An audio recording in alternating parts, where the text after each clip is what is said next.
Ses ver Adana, zirveden selam. Durmak yok omi, patlamaya devam. Yok bundan sonra size sigara.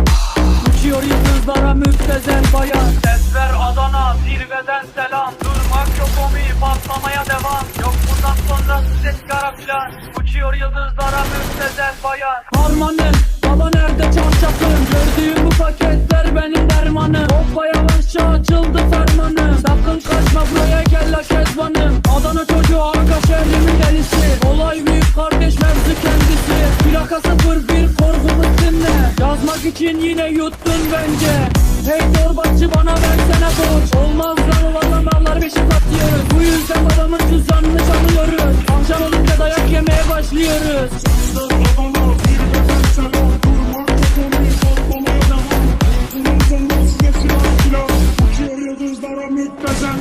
Ben yazınca mı gol neşemiz yerinde. Siz ayrı tripte bense düşüşte. Halis görüyorum ben bu sahnede. Kaç paket sigara bitti lan o kahvelerde. Kapı yutmayınca dönmüyor teker.